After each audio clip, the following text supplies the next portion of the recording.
ఏంటంటే సంఘాలకి సంఘాలలో చాలా అవసరతలు ఉన్నాయమ్మ. సంఘాలకి ఎన్నో, మీకు ఇప్పుడు కూర్చున్నారు ఇక్కడ, మీకు మీ జీవితంలో ఎన్నో అవసరతలు ఉంటాయి, ఉన్నాయా లేవా?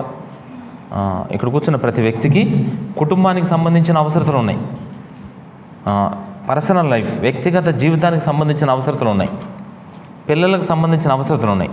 అలాగే ప్రభు మనకు ఒక సంఘం ఇచ్చాడంటే ఆ సంఘానికి ఇంపార్టెంట్గా ఒక అవసరం ఖచ్చితంగా ఉందమ్మా. ఎవరైనా గుర్తించిన వాళ్ళు ఉంటే చెప్పండి, సంఘానికి ఉన్న మెయిన్ అవసరత ఏంటి? ఒక్క మాటలో చెప్పాలంటే కాన్సెప్ట్ ఏంటో తెలుసా? ఈ సంఘాలన్నీ ఆ కాన్సెప్ట్ మీదే నిలబడుతున్నాయి. ఏంటంటే నూతన ఆత్మలు అంటే ఒక మాటలో చెప్పాలంటే నశించిపోయే ఆత్మల రక్షణ విషయమై దేవుడు మనకి ఈ సంఘాన్ని ఇచ్చాడు. తెలుసా మీకు?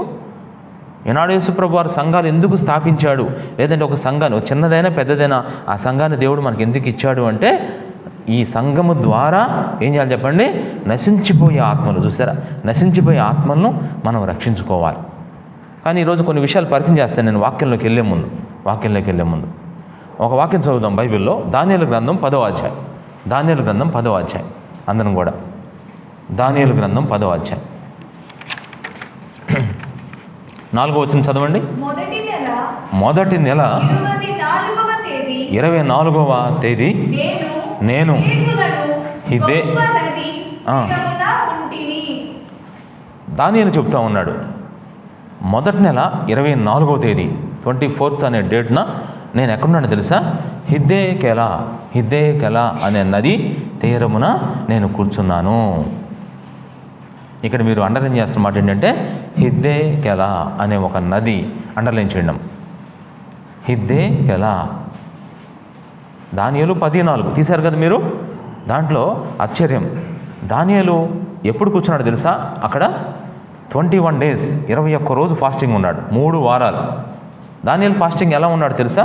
చూడండి, దానియేలు గ్రంథం 10వ అధ్యాయం. దానియేలు ఫాస్టింగ్ ఎలా ఉందో చూడండి ఒకసారి. 2వ వచనం చదవండి. 2వ వచనం 10:2. ఆ దినములు యందు దానియేలును నేను 3 వారములు దుఃఖ ప్రాప్తుడనైతిని. అబ్బా, ఈ మాట చూడండి ఎలా ఉందో. ఆ దినములు యందు అంటే దేవుడు దర్శించే దినాలు, దేవుడు మాట్లాడే దినాలు, దేవుడు తన ప్రత్యక్షతనిచ్చిన దినాలు, దేవుడు తన అద్భుతమైన ప్రవచనాలని బయలుపరిచిన దినాలు. ఇశ్రాయేలు ప్రజల గురించి దానియేలుకున్న భారం ఏంటో తెలుసా? ఆ దానియేలుకి ఆత్మలంటే చాలా భారం ఉందమ్మా. తన జనులన్నా నశించిపోయే వాళ్ళన్నా దానియేలుకి ఎంత భారం ఉందో తెలుసా? అందుకని 9వ అధ్యాయంలో ఎంత చక్కగా ప్రార్థన చేశాడో తెలుసా? 9వ అధ్యాయంలో దానియేలు ఒకటి తన ప్రార్థనలో గ్రహింపుని నేను చూసా. గ్రహింపు అనేది నేను చూసా, మొదటి పాయింట్. 2వ పాయింట్ ఏంటి తెలుసా? తగ్గింపు చూసా. దానియేలు యొక్క ఉపవాస ప్రార్థనలో నేను గమనించిన విషయాలు మీ ముందు పెడుతున్నాను చూడండి. నా వాక్యం కాదు ఇది, కానీ మీకు జస్ట్ పరిచయం అవుతుంది, కావాలంటే రాసుకోవచ్చు మీరు. దానియేలు ప్రార్థనలో, దానియేలు ఉపవాస ప్రార్థనలో నేను గమనించింది ఏంటో తెలుసా? ఒకటి ఏంటంటే గ్రహింపు ఉండాలి. గ్రహింపు లేకుండా ఉపవాసం ఉండకూడదు, పడిపోతావు, జాగ్రత్త. నువ్వు ఉపవాసం ఎందుకు ఉంటున్నావు? నీకు గ్రహింపు లేదు. మాట్లాడితే ఉపవాసం అంటున్నావు, ఎక్కడ పెడితే అక్కడ తిరుగుతూ ఉంటావు, బయట ఏది పెడితే అది చేస్తూ ఉంటావు, ఎవరు పెడితే అక్కడ తిడతా ఉంటావు, పొట్లాడతావు, గుద్దులాడతావు, కలహాలు ఆడతావు. అది గ్రహింపలేదు ఉపవాసం అంటే. అదేదో ఒక ఫ్యాషన్ లాగా తయారైంది నీకు ఉపవాసం. నేను ఉపవాసం ఉన్నా, అసలు నువ్వు ఉపవాసం ఉంటున్నావంటే అసలు నువ్వు రగిలిపోవాలి ఒక విధంగా చెప్పాలంటే. అసలు అందుకే నీ ఉపవాసం నాకు ఎట్లా ఉందంటే అసలు అసహ్యంగా కనపడదు. దేవుడు నేను చెప్పడం, దేవుడు మీ ఉపవాసాలు అసలు నాకు అసహ్యం, పేడేస్తానండి మీ ముఖాన్ని. ఎంత చూడండి, ఉపవాసం అసలు పేడ మీ ముఖాన్ని కొడతాన్నాడు దేవుడు. ఎందుకంటే వాళ్ళు అట్లా చేస్తున్నారు ఉపవాసంలో. అసలు దేవునికి ఇష్టం కానీ ఉపవాసాలు కాదమ్మా కరెక్ట్గా. ఏది తెలియట్లేదు జనాలు, అదేమంటే నేను అన్నారు, పేరు పెట్టుకొని అమ్ముకుంటున్నారు. దానియేలు ఉపవాసాలని గమనించింది ఏంటంటే, ఒకటి గ్రహింపు గమనించా లేఖనాలు 9వ అధ్యాయంలో. 2 ఏం గమనించాను తెలుసా? తగ్గింపు అనేది గమనించా. 3వది ఏంటో తెలుసా? ఇంకా మేము ముందుకెళ్తే దేవుణ్ణి హెచ్చించడం గమనించా. గ్రహింపు, తగ్గించుకోవటం ప్లస్ దేవుణ్ణి హెచ్చించడం, ఆ 9వ అధ్యాయాన్ని గ్రహించా. 4వది ఏంటో తెలుసా? ఒప్పుకోవడం గమనించా. ఒప్పుకోవటం భలే ఒప్పుకున్నాడమ్మా తెలుసా? అవి చదివితే మీకు ఆశ్చర్యపోతూ ఉంటారు. నెక్స్ట్ ఆ 5వది ఏంటో తెలుసా? విన్నవింపు అంటారు. విన్నవించటం. విన్నవింపులో అంటే అర్థమేంటి తెలుసా? తనకున్న అక్కర్లు, తనకున్న అవసరతలు, తన ప్రజల అవసరాలు చెప్పటం, ఇది నేర్చుకోవాలి ఉపవాసంలో. విన్నవించటం, వడ్డించడం తెలుసు మీకు, విన్నవించడం తెలియదు. పప్పు ఎంత వేయాలి, 50 మంది వచ్చారు జనాలు, 25 మందికి చికెన్ చేశారు. చబలే వడ్డిస్తారు కదమ్మా మీరు చక్కగా. 4 ముక్కలు వేసేవాడికి ఎన్ని వేస్తారు ముక్కలు చెప్పండి అండి, తెలియదా మీకు?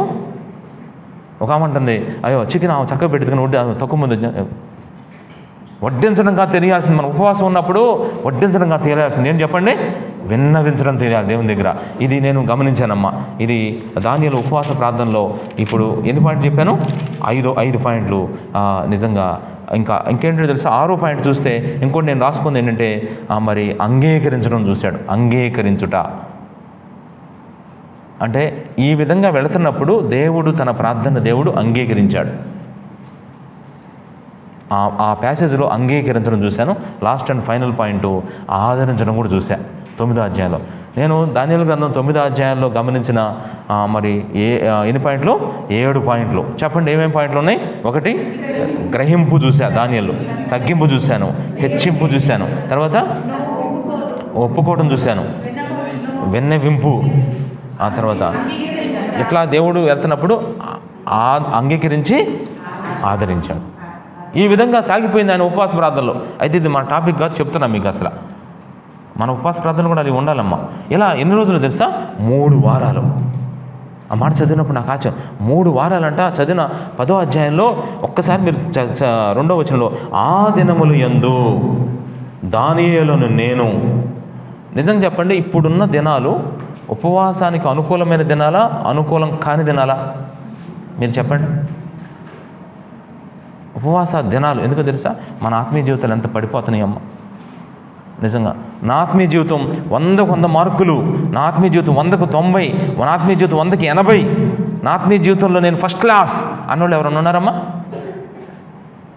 నీటిలో ర్యాంకు రావటం కంటే గొప్ప విషయం ఏంటి తెలుసా? ఆత్మీయ జీవితంలో ఎవరైనా మీలో ఐఏఎస్ అవుదామంటే, ఐఏఎస్ అవటం కంటే కూడా నీ ఆత్మీయ జీవితంలో నువ్వు అద్భుతంగా ఎదగటం గొప్ప విషయం. ఈ దినాలు ఎదగలేమమ్మా. ఎందుకు అట్లాంటి దినాలు ఈ దినాలు? మీకు అర్థమవుతుందో లేదో నాకు తెలియదు, కానీ ఈ దినాలు చాలా భయంకర. ఎన్ని చెప్తున్నా, దేవుడు ఎంత స్పష్టంగా మాట్లాడుతున్నా సరే దేవునికి లోబడ నొల్లని దినాలు ఇవి. నిజం చెప్పాలంటే సాతానుడు ఉధృతంగా పనిచేస్తున్న దినాలు. మీరు ఎన్నైనా చెప్పండి, నేను చెప్తున్నా కదా, చాలా భయంకరమైన దినాలు ఇవి. ఇంకా చెప్పాలంటే అపాయకరమైన దినాలు. ఇంకా మాట్లాడాలంటే ఇవి నిజంగా చెడు దినాలు. అసలు ఒక వ్యక్తి అంత ఎదిగినప్పటికీ ఒక్క దెబ్బకు పడిపోయే దినాలు, అట్లాంటి దినాలు. మరి ఇట్లాంటి దినాల్లో దానియేలును నేను ఏం చేశాడు చెప్పండి? 3 వారములు దుఃఖప్రాప్తుడని. 21 రోజులు అంటే దుఃఖప్రాప్తుడైపోయాడండి. ఒక్కరోజు దేవుని దగ్గర కూర్చొని 2 గంటలు ఏడువమ్మా అంటే అస్సలు నీకు ఏడుపు రాదే, అస్సలు నీకు వేదన లేదు, బాధ లేదు, దిగులు లేదు. మిమ్మల్ని చూస్తుంటే ఏమనిపిస్తుంది అంటే, దేవుడు అనుకుంటాడు వీళ్ళకి అన్నీ ఉన్నాయి అనుకుంటారు. మేము కారు వేసుకెళ్ళి ఎక్కడన్నా మామిడికాయలు కొనాలి చూస్తే, నేను నాగరాజు గారిని కారుని ముందు ఆపమంట, లేదా వెనక ఆపమంట. ఎందుకని చెప్పండి? చూసారా, మన పరిస్థితి వాళ్ళకి తెలియదు. అప్పుడు కారులో దిగారని చెప్పేసి 10 రూపాయలు కాస్త ఏం చేస్తారు, పక్కన 0 పెడతారు, 100. అందుకే కారు వెనకగానే ముందుగా ఆపమంటాం. మమ్మల్ని చూస్తే అట్లా కనపడుతుంది వాళ్ళకి. ఈరోజు మిమ్మల్ని చూస్తే కూడా వీళ్ళ కోసం ఏం చేస్తాను ప్రార్థనలు అన్నట్టుగా అనిపించింది అనుకోండి, ఇక ఇంతే సంగతులమ్మ. అట్లా నిజంగా దైవ దృష్టికి మనం ఎలా కనపడాలి చెప్పండి? వీళ్ళకి సహాయం చేయాలరా అన్నట్టుగా కనపడాలమ్మా, దీనులుగా కనపడాలి. ఇప్పుడు దానియేలు 3 వారాలు దృక్పథం ఏం చేశాడు చూడండి. ఆయన 3వ వచనంలో, 3 వారములు గడుచు వరకు నేను సంతోషముగా భోజనము చేయలేకయుంటిని. భోజనం లేదంట, అసలు చేయలేకపోయా. అంటే జనరల్గా చెప్పాలంటే చేద్దాం అనుకుంటున్నాడంట, కానీ సంతోషం లేదంట. భోజనం చేయడానికి సంతోషం లేదంట. అంటే మిమ్మల్ని అంటున్నాను కదా, వేరేగా అనుకోవద్దమ్మా. ఒక ఆవిడ లేదు, ఉపవాస ప్రార్థన ఎప్పుడైపోయింది అని అడిగింది 2 సార్లు నన్ను. ఎందుకు మన తొందర ఏంటంటే భోజనాలు ఉంటాయి కదా అందమ్మ. చూడండి ఎంత ఆశ్చర్యంగా ఉంది ఈ మాట. చూడండి అసలు నిజంగా చూడండి ఎలా అడుగుతుందో. ఇంకేమో కొంతమంది ఏమంటారు తెలుసా, ఉపవాస ప్రార్థన అంటే భోజనాలు లేవా? విచిత్రమైన విషయం ఏంటంటే, నేను మెసేజ్ పెట్టినప్పుడు ఖచ్చితంగా ఉపవాస కూడికని పెట్టి ఏం పెడతాను టైప్ చేస్తాను చెప్పండి? నా భయం, ఎందుకంటే అది పెట్టకపోతే రారేమో. నిజమమ్మా, నేను ఓపెన్గా చెప్తున్నా. అది పెట్టకపోతే మరి ఉపవాసం 2 దాకా ప్రార్థన చేసి మళ్ళీ తర్వాత భోజనం లేకపోతే ఎట్టా? ఇదొక భయం. రెండోది ఏంటంటే కొంతమంది షుగర్లు ఇవన్నీ ఉంటాయి కదా, ఇవన్నీ వచ్చేసినాయి కదా, ఇంకా వాళ్ళ కోసం కూడా కొంచెం పెడుతున్నాను అనమాట. వాళ్ళు రారేమోనని. ఏం పర్లేదమ్మని వాళ్ళ పేర్లు చెప్పుకుని మామూలు కూడా తింటున్నారు ఈరోజు. దేవునికి అట్టయిపోయింది నిజంగా. అంటే మీరు తింటున్నారని కాదమ్మా అనేది, కానీ వాస్తవం గమనించండి. దానియేలుకు ఉన్న భారం అటువంటిదమ్మా. అసలు సంతోషంగా భోజనం చేయలేక నిజమే, ఇన్ని ఆత్మలు నశించిపోతుంటే ఎలా భోజనం చేయబుద్ధి అవుతుంది మనకి? మన ఇంట్లో వాళ్ళే ఎవరు మారకపోతే అసలు ఎలా భోజనం చేయబుద్ధి అవుతుంది? మీ ఇంట్లో వాళ్ళు అసలు కనీసం రక్షణ లేదు, మారు మనసు అంటే తెలియదు, నరకం అంటే తెలియదు, పరలోకం అంటే తెలియదు, దేవుడు అంటే తెలియదు, వాళ్ళకి ఏమీ తెలియదు అసలు. శుద్ధ ముద్దులు, ఒక చాపీస్ ముద్దులాగా ఉన్నారు. అట్లాంటి ముద్దులు మీ ఇంట్లో పెట్టుకుని అసలు ఎట్టా భోజనం చేస్తున్నారు? బాగా చికెన్లు మటన్లు ఎలా తింటున్నారమ్మా మీరు? మసాలాలు ఎట్టా వస్తున్నాయమ్మా వాసన ఇంట్లో? అసలు సంతోషంతో భోజనం. అసలు అదేమంటే ఆ ఉప్మా, ఈ ఉప్మా, రకరకాల ఉప్మాలు చేసుకోండి. ఉప్మాలో కూడా మళ్ళీ ఇన్ని వెరైటీస్. అసలు మీకు సంతోషం ఎక్కడి నుంచి వస్తుంది? దానియేలుకైతే ఎంత భారం ఉందో చూడండి అమ్మా. సంతోషంతో భోజనం చేయలేదంట. ఇంకా చూడండి ఏం చేశాడు. మాంసము కానీ ద్రాక్షరసము కానీ నా నోటికి రాలేదు. మాంసము చూసారా, ద్రాక్షరసం. అసలు ఉపవాస కూడికలప్పుడే మనోడు చికెన్ పెడతారు. ఇక్కడ ఉపవాస ప్రార్థన, అక్కడ ఏమొస్తూ ఉంటుంది చెప్పండి నారదు గారు, అటు ఏమొస్తూ ఉంటుంది? ఒకటే వాసన, మసాలా వాసన. ఏం చేస్తారమ్మా ఉపవాసాలు చెప్పండి? అంటది ఒక ఏసయ్యా అనేది మా చెప్పేసి భారం తగ్గిపోతుంది, ప్రార్థన లేదు, ఏం లేదు అంటే ఏసు నామంలో అడిగి పెట్టుకునిస్తున్నారు తండ్రి. ఆమె 2 మాటల్లో 20 నిమిషాలు చేసే ప్రార్థన ఒక 0 కొట్టేసి 2 నిమిషాలు క్యాన్సర్. అసలు ఈయన చూడండి, అసలు అవి తినాలని కూడా లేదంటమ్మ. తర్వాత స్నానాభిషేకములు చూసారా? యూదులకి ఆచార ప్రకారం స్నానం చేయడం కదా, వాళ్ళకి కొన్ని ఆచారాలు ఉంటాయి. వాళ్ళు మోకాలతో ఇక్కడి నుంచి కడుక్కుంటారు. తర్వాత కాళ్ళకి, చేతులు కొన్ని అభిషేకాలు ఉంటాయి వాళ్ళకి. అసలు అవి ఏవి చేసుకోవాలనిపించలేదంట. ఎంత దారుణం చూడండమ్మా, స్నానం కూడా చేయాలనిపించట్లేదంట. ఇప్పుడు అర్థం చేసుకోండి దానియేలు ఉపవాసాలు ఎంత భారం ఉందో చూడండి. దానియేలు ఉపవాసాలు ఎన్ని ఉన్నాయి చెప్పండి? ఈరోజు ఒక ఆయన దానియేలు 21 రోజులు కూడికని బోర్డు పెట్టి చేసేదంతా ఫ్రాడ్. పేరు మాత్రం దానియేలు వాడుకుంటున్నారు. అందుకే మనం అలా వాడుకోకూడదు. ఇంకా విషయం చెప్పనా, ఎప్పుడైతే ఇలా చేశాడో ఇప్పుడు ఆ ఉపవాస ప్రార్థనలు అయిపోయిన తర్వాత జాగ్రత్త అండి, 3 వీక్స్ 21 రోజులు దానియేలు ప్రార్థనలు అయిన తర్వాత ఏం జరిగింది తెలుసా? ఇప్పుడు మనం చదువుకునే వాక్యం వచ్చింది. ఇప్పుడు మనం ఆ వాక్యమే మీకు చెప్పబోతున్నాం ఈరోజు. ఇప్పుడు ఈ మాట మీకు చెప్పడానికి ఈ ప్రాసెస్ అంతా చెప్పానమాట. ఏం మాట అది? 4వ వచనం, మొదటి నెల 24వ తేదీ. చూసారా? ఇప్పుడు ఉపవాస ప్రార్థన ఎక్కడ స్టార్ట్ చేసిన? 9వ అధ్యాయంలో మీరు చూస్తే 9వ అధ్యాయం 2వ వచనం, అతని ఏలుబడిలో మొదటి సంవత్సరం ముందు దానియేలు నేను యెహోవా తన ప్రవక్త ఇర్మియా సెలవిచ్చి తెలియజేసినట్లు యెరూషలేము పాడుగా ఉండవలసిన 70 సంవత్సరపు గ్రంథమును గ్రహించింది. అంతటా నేను గోనెపడ్డా. అది మొదటి సంవత్సరం మొదటి నెలలో స్టార్ట్ చేశాడు ఉపవాస ప్రార్థన. 21 రోజులు అయిపోయిన తర్వాత 24వ తేదీ ఎక్కడ కూర్చున్నాడు వెళ్ళి? హిద్దేకేలాను గొప్ప నది. అండలించాడు ఈ మాట, హిద్దేకేలా నది అనొచ్చు కదా, గొప్ప నది అని పెట్టాడు. ఇది నేను చెప్పాలనుకున్నా ఈరోజు మీకు అందరికీ. శ్రద్ధగా వినాలమ్మ ఈరోజు వాక్యం, జాగ్రత్తగా వినండి. హిద్దేకేలా గొప్ప నది తీరమున అక్కడ ఉన్నాడంట దానియేలు. అక్కడ దానియేలుకి ఏం జరిగిందో తెలుసా? ఒక అద్భుతమైన దర్శనం వచ్చిందమ్మా. ఆ నదీ తీరాన ఎందుకు వచ్చిందంటే ఆ నదికి ఒక స్పెషల్ ఉంది. హిద్దేకేలా నదికి ఒక అద్భుతమైన స్పెషల్ ఉంది, ఒక ప్రత్యేకత ఉంది. ఉంటే ఉన్నాడు ఉపవాసం, భలే ఉపవాసం ఉండి ఏం చేశాడు తెలుసా? చక్కగా రావాల్సిన చోటుకే వచ్చాడమ్మా. రావాల్సిన చోటుకి ఎక్కడికి వచ్చాడంటే రావాల్సిన డేటులో రావాల్సిన చోటుకే వచ్చాడు, రావాల్సిన దర్శనమే వచ్చింది. అసలు హిద్దేకేలా నది దగ్గర దానియేలు అలా ఉన్నాడంట. ఉన్నప్పుడంట ఆయనకు ఒక పెద్ద దర్శనం వచ్చిందంట. అది ఏం దర్శనం తెలుసా? దేవుని యొక్క ప్రత్యక్షత వచ్చిందనమాట. దేవునిగా ఆ దర్శనం ఎక్కడ కలిగిందంటే హిద్దేకేలా నది దగ్గర వచ్చిందనమాట. ఇప్పుడు నేను అదే చెప్పబోతున్నాను. మనందరికీ హిద్దేకేలా నది అనుభవంలో నుంచి రావాలి మనం. అప్పుడు కానీ ఆయన ప్రభావ స్వరూప దర్శనం మనకు కలగదు. ఎప్పుడైతే ఆయన ప్రభావ స్వరూప దర్శనం మనకు లేదో ఆ సమయంలో ఎట్లుంటామంటే మనం ఉప్పు పప్పు కోసం బతుకుతాం. మనం లోకంలో మందిరాలు కూడా అట్టేగా వస్తాం, ఈ వస్త్రాల కోసమని, ఆహారం కోసమని, అప్పుల కోసమని, వీటి కోసమే వస్తూ ఉంటాం దేవునికి. కానీ నశించిపోతున్న ఆత్మల కొరకు మనం దేవుని దగ్గరికి రావటం లేదు అంటే దాని అర్థం మనలో ఏ అనుభవం లేదో తెలుసా? హిద్దేకేలా నది అనుభవం లేదు. హిద్దేకేలా నది అనుభవం రావాలంటే, హిద్దేకేలా అనే గొప్ప నది యొక్క అనుభవం రావాలంటే ఖచ్చితంగా ఉపవాస ప్రార్థనల ద్వారానే అనుభవం వస్తుంది. ఉపవాస ప్రార్థనల ద్వారా ఆ భారంతోనే ఈ అనుభవంలోకి వచ్చి, ఈ అనుభవం ద్వారా ఒక అద్భుతమైన దర్శనాన్ని ఆ దానియేలు పొందుకున్నాడు. మన జీవితాల్లో గొప్ప గొప్ప ఫీలింగ్స్, గొప్ప గొప్ప అనుభూతులు, గొప్ప గొప్ప అనుభవాలు, గొప్ప గొప్ప మరి దేవుని యొక్క ప్రత్యక్షతలు, గొప్ప గొప్ప దర్శనాలు, గొప్ప గొప్ప కళలు, గొప్ప గొప్ప వాక్య అనుభవాల ద్వారా వెళ్ళాలంటే ఖచ్చితంగా ఇదే ప్రాసెస్, డౌట్ లేదు దాంట్లో. ఉపవాస ప్రార్థనలు చేయగలిగితే ఆ ప్రార్థనల ద్వారా, అసలు ఉపవాస ప్రార్థన చేయడం కాదు కానీ ఈ విధంగా చేయాలి, భోజనం చేయకుండా ఇది ఉండాలమ్మా లోపల. అది ఈ గ్రహింపు ఉన్న వాళ్ళకు ఉంటుంది, లేని వాళ్ళకు ఉండదు, తప్పేం కాదు, గుర్తుపెట్టుకోండి. నేను దేవుని దగ్గర ఈ విషయాలు తేల్చేసుకోవాలన్నోళ్ళకి ఈ వారం గుండా వెళ్ళాలమ్మ. ఇప్పుడు ఇంతకీ హిద్దేకేలా అనే గొప్ప నది అనుభవం గురించే ఈరోజు వాక్యం మనకి. ఇదే ఈరోజు వాక్యం.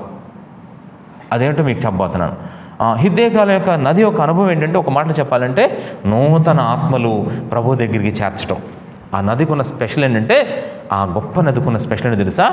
ఆ నది ఎక్కడికి వెళ్తుందో అక్కడంట ఎన్ని ఆత్మలు వస్తాయో తెలుసా? మామూలుగా కాదు.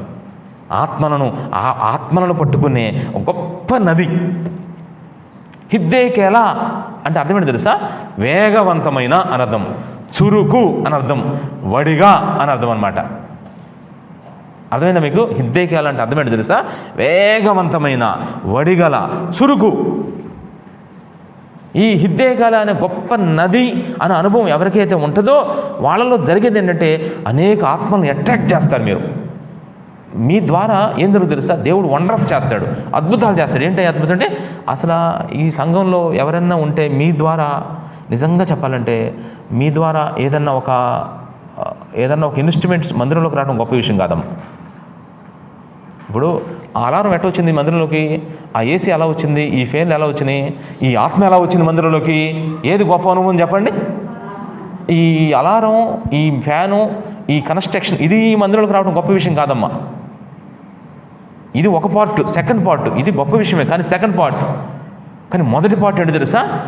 ఇంత కన్స్ట్రక్షను ఇంత చేసి దేనికోసం? అది లేకపోతే ఎట్లా? అసలు మందిరంలో దేవుడు ఏం చేస్తాడు తెలుసా? మేమేం చేస్తామంటే, ఈ ఏసీ ఎవరిచ్చారు, లేదంటే ఇది ఎవరిస్తారని అంటాం. కానీ ప్రభు చూసేది ఏంటో తెలుసా? ప్రభు చూసేది నవీన ఆత్మ ఎట్లా వచ్చాడు మందిరానికి, ఎవరు నడిపించారు, ఎవరు సువార్త చేశారు, ఎవరు తీసుకొచ్చారు అతన్ని. అప్పుడు ఎవరైనా ఇక్కడ నేనే అన్నారనుకోండి, ఆమెను చూసి దేవుడు మురిసిపోతాడు. ఆమె ఎంత ధన్యురాలు, ఆమె సంపాదించుకున్న ఆత్మ. నిజంగా నువ్వు సంపాదించుకున్న డబ్బులు ఎక్కడుంటాయి? నేను అడుగుతాను, చెప్పండి. నువ్వు సంపాదించిన డబ్బులు ఎక్కడ ఉంటాయి? మహా ఉంటే బీరోలో ఉంటాయి, లేకపోతే బ్యాంకుల్లో ఉంటాయి, కొట్టులో ఉంటాయి, షాపుల్లో ఉంటాయి, ఎవరికైనా ఇస్తే వాళ్ళ దగ్గర ఉంటాయి. నేను అడుగుతున్నాను ఈరోజు, నిజంగా ఈ లోకంలో నువ్వు సంపాదించి ఏదైనా ఇక్కడ ఉంటామే, కానీ నువ్వు సంపాదించిన ఆత్మలు ఎక్కడ ఉంటాయి తెలుసా? నీ దగ్గరే ఉంటాయి. నువ్వు కూడా పరలోకి వెళ్తావు కాబట్టి అవి నిజంగా నశించవు. అందుకే మనం ఒక హిద్దేకేలా అనే గొప్ప నది అనుభవం గుండా వెళ్ళాలి. ఆ నది అనుభవంలోకి వెళ్ళే ముందు అసలు నేను ఒక పాయింట్ మీ ముందుంచి వెళ్ళాలనుకుంటున్నాను. పాయింట్ నేను పైన క్యాప్షన్ ఇలా రాసుకున్నా. ఈ పాయింట్కి ఏంటి తెలుసా? ఇవి లేవు, ఆత్మలు లేవు. నా ఫస్ట్ పాయింట్. నేను వాక్యంలోకి వెళ్ళే ముందు మన మందిరంలో ఇవి లేవు డాష్, ఆత్మలు కూడా లేవు. అంటే నేను చెప్తాను పాయింట్లు, మీరు చెప్పక్కర్లేదు. ఒక్కొక్క పాయింట్ చెప్పుకుంటూ వెళ్తాను. ఇప్పుడు సురేఖ చెప్పింది కూడా ఒక పాయింట్ నేను చెప్తాను. నేను వరుసని చెప్పుకుంటూ వెళ్తాను. కరెక్టో కాదో మీరే తేల్చుకోండి. ఎందుకు ప్రభువా మా మందిరంలో ఆత్మ లేవు ప్రభువా అంటే, ఆపు నీ ఏడుపు. ముందర ఇవి లేవు కనుకనే మందిరంలో ఆత్మలు లేవు. ఏమీ లేవు, ఎందుకు ఆత్మ లేవు? పాయింట్ టు పాయింట్ చెప్తాను. ఒక్కొక్క పాయింట్ రాసుకుందాం. ఫస్ట్ ఒక్కొక్క పాయింట్ రాసుకుందాం. ఎందుకంటే మనం ఏడవాలి ఈరోజు కూర్చొని దేవుని దగ్గర. అందుకే చెప్తున్నా. ఇది రాసుకొని చూసుకోవడం కోసం కాదమ్మా. రాసుకొని ఒక్కొక్క పాయింట్ చూసినప్పుడు, ఆ పాయింట్ చూసినప్పుడల్లా ఏం చేయాలమ్మా మనం చెప్పండి? అస్సలు ఎంత కన్నీరు కార్చాలో తెలుసు దేవుని దగ్గర. దేవుడు ఇవ్వకపోతే అప్పుడు అండి, ఇక్కడి నుంచి మన మందిరాల్లో అన్ని నా ఇల్లు నిండున్నట్లు అన్నాడు దేవుడు. నిజంగా ఒక ఆమె అంటమ్మా, రష్యాలో ఒక ఆమెకి 69 పిల్లలు అంటమ్మా. ఎంతమంది? 69 పిల్లలు అంట. విచిత్రం చెప్పనా, 4 కాన్పులు జరిగినాయంట. ఒక్కొక్క కాన్పుకి 4 పిల్లలు పుట్టారంట. ఏంటమ్మా మీకు ఆశ్చర్యం లేదా? ఎంతమంది పిల్లలు ఆమెకి? 69 పిల్లలు. టాప్ గిన్నిస్ బుక్ ఎక్కింది తెలుసా మీకు? ఆమె పేరు కూడా ఉంది నా దగ్గర. ఎన్ని సంవత్సరాల్లో పుట్టింది? అంటే 27 సంవత్సరాలు. 27 మ్యారేజ్ 27 సంవత్సరాల్లో ఎంతమంది పిల్లలకు జన్మించింది? 69 మంది పిల్లలకి. ఒక కాన్పులో అంటమ్మా 4 సార్లు కాన్పు జరిగితేనంట ఒక్కొక్క కాన్పులో 4 పుట్టారంట. వామ్మ ఏందమ్మా ఇది నిజంగా? అందుకే గిన్నిస్ బుక్లో ఒకసారి ముగ్గురు పిల్లలంట ఎన్నిసార్లు సార్? 7 సార్లు 7 కాన్పుల్లో ముగ్గురు పుట్టారంట. లెక్క కూడా ఉంది నా దగ్గర. ఇద్దరిద్దరు కలిపి 16 సార్లు పుట్టారంట. 16 కాన్పులు జరిగితే ఇద్దరిద్దరు పుట్టారంట. ఇక మిగతా వాడు ఒక్కొక్కళ్ళు అనమాట. 60 నాకు అనిపించింది నిజంగా. అప్పుడు మనం కూడా కందాం అనిపిస్తుందా? సిగ్గు లేకపోతే సరే. ఆ మాట చెప్పండి, సిగ్గు ఉండాలి. మనం కనాల్సింది ఏంటి చెప్పండి? దానికే రోషన్ గిన్నిస్ బుక్లోకి ఎక్కించారు. నేనంటాను ఈరోజు నీవు నిజంగా 27 సంవత్సరాల్లో 69 మంది పిల్లలకి నామ గిన్నిస్ బుక్ ఎక్కితే నీకు ఇచ్చిన ఆత్మ సంబంధమైన పీరియడ్లో 4-5 సంవత్సరాల్లో కనీసం ఒక 30 మంది ఆత్మను నువ్వు కనగలిగితే నీ పేరు దేవుడు ఎక్కడ రాస్తాడు తెలుసా? పరలోకమున్న జీవ గ్రంథంలో రాస్తాడు. పరలోకంలో ఉన్న జీవ గ్రంథంలో నీ పేరు కావాలా? గిన్నిస్ బుక్లో నీ పేరు కావాలా? తెలుసుకోవాలి ఈరోజు. నువ్వు ఈ శరీర సంబంధంగా నువ్వు ఏదో ఇష్టం వచ్చినట్టు చేస్తే వెళ్ళిపోతావు గిన్నిస్ బుక్కి. గిన్నిస్ బుక్ ఎవరు కావాలి? అది నశించిపోయే బుక్. అది నశించిపోయి ఈ లోకంలోనే అసలైన బుక్, అసలు సిసలైన బుక్ మనకు దేవుడు ఎక్కడికి పెట్టాడు చెప్పండి? అదే జీవగ్రంథం, అదే పరలోకపు గ్రంథం. నువ్వు ఎన్ని ఆత్మలు సంపాదించావో దేవుడు అక్కడ రివార్డ్ ఇవ్వబోతున్నాడు. అపోస్తలుడైన పౌలు అంటాడు, అదిగో నన్ను నేను వ్యయపరుచుకున్నాను ఆత్మల కొరకు. చివరికి ఏవేవి లాభకరమైనవో వాటన్నిటిని నేను నష్టంగా ఎంచుకొని అన్నిటిని విడిచిపెట్టుకొని దేవుడు నాకు ఇచ్చిన ప్రత్యక్షత కొరకు ఆయన పునరుద్ధాన బలం పొందుకొని నశించిపోయి ఆత్మలను రక్షించాలనే ఉద్దేశంతో దేని నిమిత్తం నన్ను పట్టుకున్నాడు, దానిని పట్టుకోవడానికి గురి యొద్దకే నేను పరిగెత్తున్నాను ప్రభువా అని ఒక ఛాలెంజ్గా పౌలు గారు వెళ్ళిపోయాడు. ఎన్ని వేల ఆత్మ సంపాదించాడు తెలుసు. నీ జీవితంలో కొన్ని ఆత్మలను సంపాదించుకోలేని ఒక దౌర్భాగ్యమైన పరిస్థితి, ఒక దిక్కుమాలిన పరిస్థితి ఈరోజు విశ్వాసం దాపురించింది. కానీ దాని గురించి ఒక్కరికి బాధ లేదు, ఒక్కరికి వేదన లేదు, ఒక్కరికి దిగులు లేదు. అసలు ఎలా భోజనం చేయబుద్ధి అవుతుంది? ఎలా చికెన్ తినబుద్ధి అవుతుంది? ఎలా ద్రాక్ష రసం తాగబుద్ధి అవుతుంది? ఎలా స్నానం చేయాలనిపిస్తుంది? ఎలా ఇది అని ఎంచుకోవాలనిపిస్తూ ఉంది. అందుకే మనం భారం కలిగి ఉండాలమ్మా. నిజంగా ఒక బాధ్యత. అసలు నువ్వు చర్చికి రావడమే గొప్పదైపోతుంటే ఇంకెత్తలు ఏమో చేసుకో, సిగ్గుందా నీకు అసలు అని దేవుడే అడుగుతున్నాడు. సిగ్గుమాలిన జనులారా. ఒక ఆమె ఏముంటుందంటే నువ్వు నూతనాత్మ తీసుకున్నానంటే ఏంటి పాస్టర్ గారు చెప్తున్నాడు, అసలు నేను వచ్చేది చూడు. ఎట్లాంటి విశ్వాసులు మన మందిరాల్లో ఉంటే ఏం నిండుతాయి చెప్పండి? మందిరాలు నిండుతాయా? మందిరాల్లో జనం వస్తారమ్మా? ఒక చర్చిలో ఏం జరిగింది తెలుసా? ఆ చర్చిలో అంటమ్మా ఆయన ఎవరో మరి స్పాన్సర్ చేశారంట. 100 కుర్చీలు ఇచ్చారంట ఒకేసారి. ఆ చర్చిలో ఇచ్చారు 100 కుర్చీలు అంట. ఆ చర్చిలో ఎంతమంది నన్ను విచ్చిన చెప్పిన పాస్టర్ గారు వాళ్ళ ఆవిడను ఇంకొక ముగ్గురేనంట ఉంది. ముగ్గురేనంటమ్మా. పాస్టర్ గారు వాళ్ళ ఆవిడ ఒక్క విశ్వాసం అంట ఉన్నారు ముగ్గురు. కుర్చీలు ఇచ్చింది కూడా వాళ్ళు కాదంట, ఎవరో బయట వాళ్ళు అంట చర్చి కట్టుకున్నారని చెప్పి కుర్చీలు ఇచ్చారంట. ఎన్ని ఇచ్చారు? రోజు పాస్టర్ గారు లోపలికి వెళ్తున్నప్పుడు నిజంగా ఎన్ని కుర్చీలు అవసరం అవుతున్నాయి వాళ్ళకి? పాస్టర్ గారు కుర్చీలో కూర్చోడంట, పాస్టర్ గారు కూడా కుర్చీలో కూర్చోదంట, వచ్చిన విశ్వాసం కూడా కూర్చోదంట. మీకు అర్థమైందా? ముగ్గురికి కుర్చీలు లేవు. ఇప్పుడు ముగ్గురు కుర్చీలు అవసరంలా. ఒకటే దేవుడు అంటున్నాడంట నిజంగా ఆయనతో, మరి మీ ముగ్గురికి కుర్చీలు అవసరం లేదు, మరి ఎందుకు ఇచ్చాను కుర్చీలు నీకు? ఎప్పుడైనా స్పెషల్ మీటింగ్స్ పెట్టినప్పుడు అన్ని జనులను ఆహ్వానించినందుక? అదంతా నాకు అనవసరం, నువ్వేం చేస్తావో తెలీదు, ఆ 100 కుర్చీలు ఫుల్ అవ్వాలన్నాడంట దేవుడు. అందుకని పాస్టర్ గారు ఒక్కొక్క కుర్చీ దగ్గరికి వెళ్ళి అటు ఆ పాస్టర్ గారు అటు హ్యాండిల్ ఉంది చూసారా, అది హామ్ పట్టుకుందంట, ఇది ఏం పట్టుకుందంట. ఆ 2 కుర్చీని కదిలించారంటమ్మా. ఎరగలేదులే, గుర్తుపెట్టుకోండి. కదిలించి ప్రభువా ఈ కుర్చీలో ఒక నూతన ఆత్మ నీవయ్యా, నూతన ఆత్మ అని చెప్పేసి వదిలిపెట్టారంట. నెక్స్ట్ మళ్ళీ వెళ్ళారంట. అట్లా 100 కుర్చీల కోసం ప్రార్థన చేశారంటమ్మా. ఆశ్చర్యం చెప్పనా?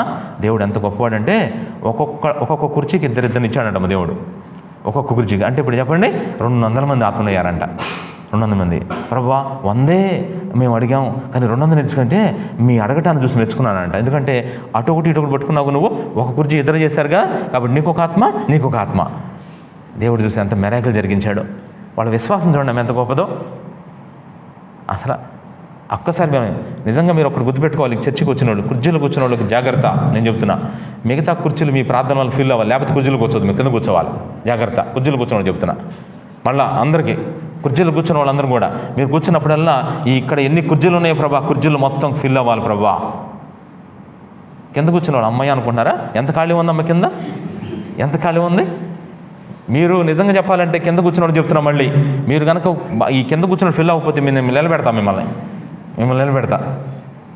నిజంగా చెప్పాలంటే ఇది మనం మామూలుగా చెప్పుకుంటాం, కానీ ఇది పౌరుషంగా తీసుకుంటే ఎంత బాగుంటుంది అనిపిస్తుందమ్మా. ఎంత బాగుంటుంది చెప్పండి. అందుకని ఇప్పుడు హిద్దేకేలా అనే ఒక నది యొక్క అనుభవాన్ని మీకు చెప్పబోతున్నాను.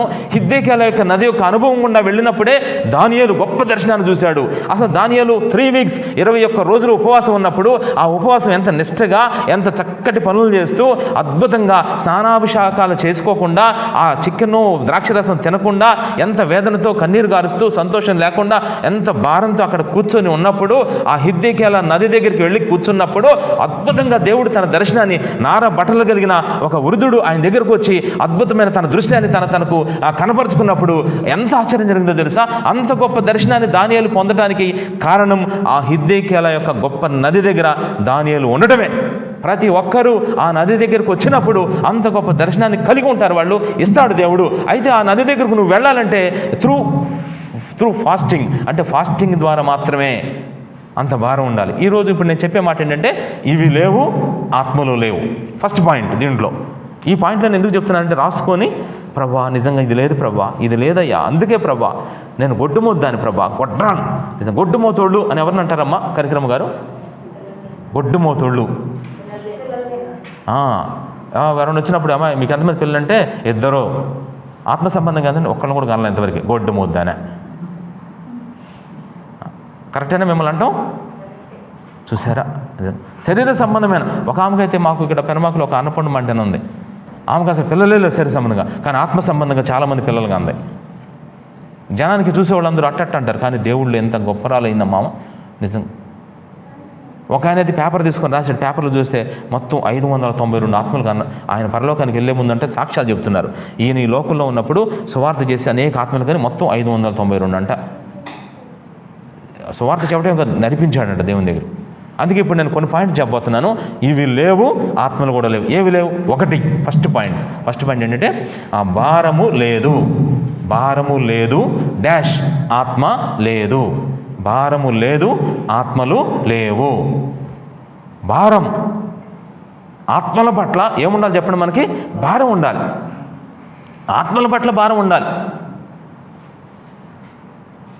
భారం అసలు నిజంగా చెప్పాలంటే రగిలిపోవాలి మనం నిజంగా. అసలు భారం అంటే ఏంటి? ఎలా వస్తుంది మీకు ఈ భారం అంటే? ఉదాహరణ చూడండి, మీ అబ్బాయి మాటలు లేదనుకోండి, మీ అబ్బాయి బాగా చెడిపోయి మంచి అబ్బాయి కైనీళ్ళు తిని తాగేస్తున్నాడు, సిగరెట్ తాగుతున్నాడు. ఈ విషయం తెలిసినప్పుడు నీకు ఎట్లా ఉంటుంది? ఆ తల్లి హృదయం, ఆ తండ్రి హృదయం తట్టుకోలేరమ్మ నిజం. ఆ బాధకి మామూలు బాధ కాదు. మీకు విషయం తెలుసా? దానికంటే ఏంటంటే, వాడు తాగుతున్నందుకు కాదు, అలా చేసి నరకానికి వెళ్ళిపోతాడేమో. ఇప్పుడు చూడండి ఎంత భయంకరం బాధ. ఒక రకంగా చెప్పాలంటే, ఆ భారం ఆత్మల పట్ల, మనకు నశించిపోయే ఆత్మల పట్ల ప్రతి మందిరంలో ఉన్న ప్రతి వ్యక్తికి ఏం కావాలి చెప్పండి? భారం కావాలమ్మ, భారం. అందుకే నేను పెట్టుకున్నాను, భారము లేదు. అసలు పౌలు గారు అంటాడు ఏం తెలుసా? ఈ భారం అంటే అతనికి ఎప్పుడెప్పుడు కలుగుతుందట? ఎప్పుడెప్పుడు కలుగుతుంది చెప్పండి ఈ భారం? దినదినం ఎక్కువైపోతుందట ఈ భారం. నశించిపోయి ఆత్మ చూసినప్పుడు అసలు మీకు ఒక మాట బైబిల్లో చూపిస్తే మీరు ఆశ్చర్యపోతారు. పాయింట్లో పోయి చెప్పుకెళ్తాను, ఎందుకో మరి ఈ పాయింట్ కూడా చూపించాలనిపిస్తుంది. చూడండి ఒకసారి అపోస్తల కార్యాలు 17వ అధ్యాయం. అపోస్తల కార్యాలు 17వ అధ్యాయం. అపోస్తల కార్యాలు 17వ అధ్యాయం.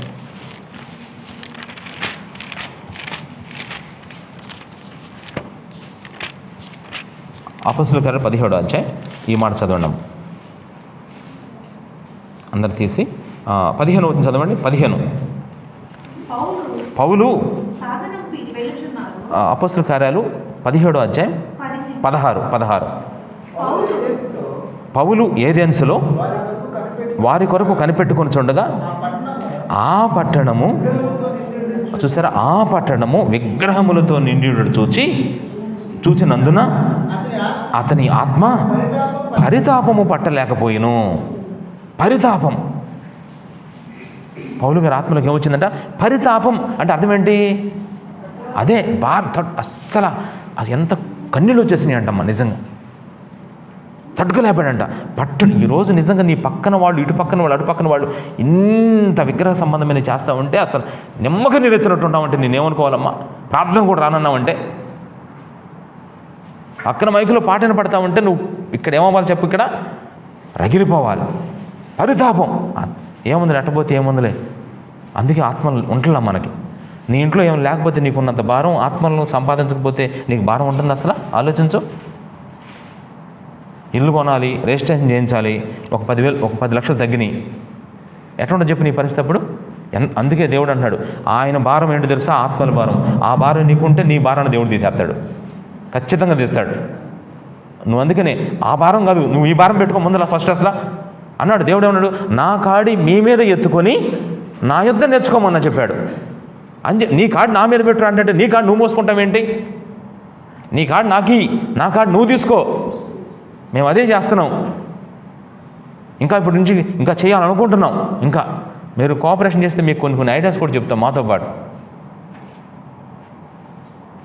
అందుకే ఇప్పుడు మనకు ఉన్న భారం ఏంటంటే ఇల్లు గడవదు, వస్త్రాలు లేవు, పిల్లలు ఏమో అసలు ఈ భారం అసలు మనకు ఉన్నదల్లా ఏంటి చెప్పండి?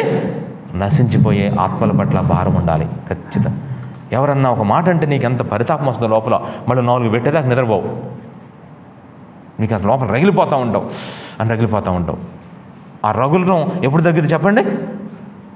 4 గంటలు అమ్మయ్య అనుకుంటాం అనమాట. అంతగా రగిలిపోవాలి. ఒకటి, భారము లేదు, ఆత్మలు లేవు. రెండో పాయింట్ ప్రార్థన లేదు, ఆత్మలు లేవు. ప్రార్థన లేదు, ఆత్మలు లేవు. రెండో పాయింట్, ప్రార్థన లేదు, ఆత్మలు లేవు. చూడండి ఎంత ఆశ్చర్యంగా ఉందో. ప్రార్థన కూడా లేదు మనకి. ఎట్లాంటి ప్రార్థన ఉంది? అదేంది పాస్టర్ గారు ప్రార్థన చేయట్లా? ఎట్లా చేస్తానో చెప్పు ఆత్మల కోసం. చూద్దాం. ప్రభా ఇక డోలాస్ నగర్ జ్ఞాపకం చేసుకోయా. డోలాస్ నగర్లో ఏంది ప్రభా శ్రీపం ప్రభా మళ్ళీ ఏంటమ్మా ఇది? తర్వాత కాలు పెట్టేసి మళ్ళీ రిజైన్ ప్రభా డోలాస్ నగర్లో ఒక్కొక్క ఆత్మని జ్ఞాపకం చేసుకోయా. ఒక్కొక్క ఆత్మ ప్రభా ఏసు నామంలో. ఎట్టా ఏంటమ్మా ఇది? అదేనా ప్రార్థన? అసలు బైబిల్లో ఒక మాట తెలుసా మీకు? ఏమన్నా తెలుసా? పుట్టించువాడునైనా నేను గర్భమును మూసేదనా, గర్భాన్ని మోస్తానా అన్నాడు. అని ఏమన్నాడు తెలుసా?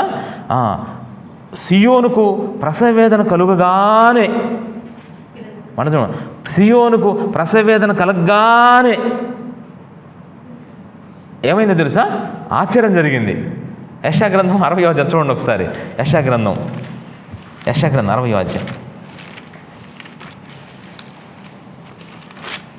60 అధ్యాయం చూడండి ఒకసారి. 66వ అధ్యాయం, యెషయా గ్రంథం 66వ అధ్యాయం 7వ వచనం చదువుదాం చూడండి ఒకసారి.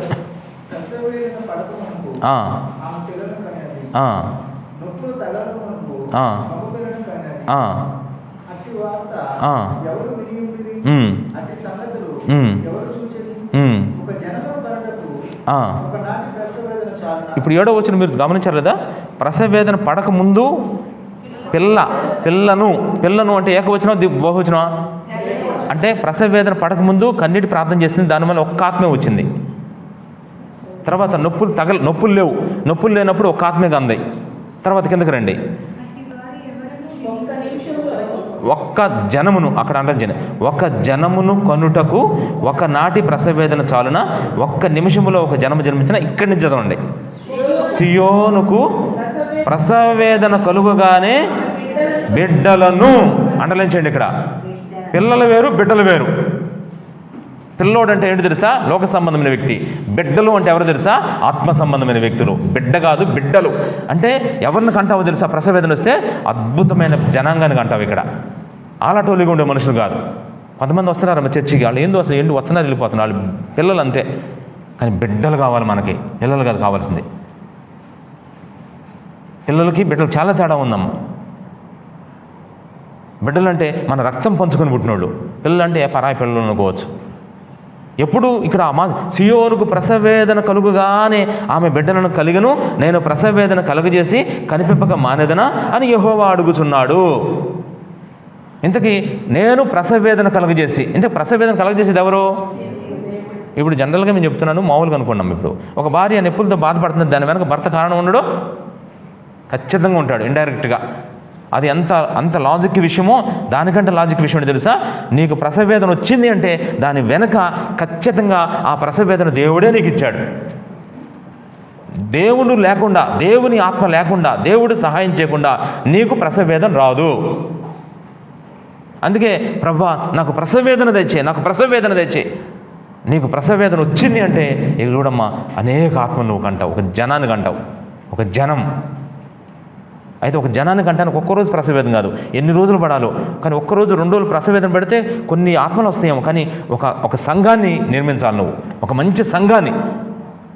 అందుకని ఆశలన్నీ నీ మీదనే తీర్చవా ప్రభు అని దాంట్లో ఏమంటాడు తెలుసా?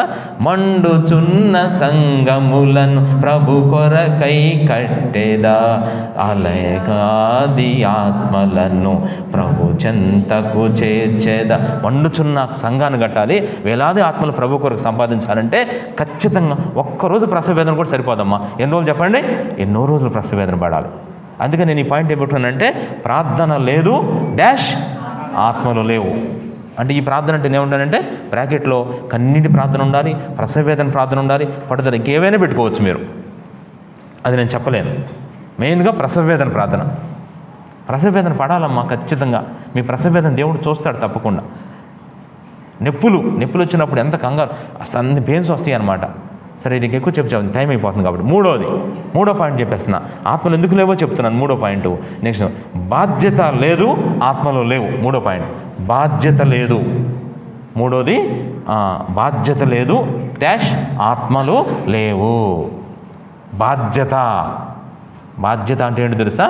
అసలు ఆత్మల పట్ల మనకు బాధ్యత ఉందమ్మా, రెస్పాన్సిబిలిటీ. నీకు ఖచ్చితంగా ఉంది రెస్పాన్సిబిలిటీ. పిల్లలు తల్లిదండ్రులను ఏం చేయాలి చెప్పండి? పిల్లల బాధ్యత ఏంటి? తల్లిదండ్రులు చూడాల్సిన బాధ్యత పిల్లలు కదా.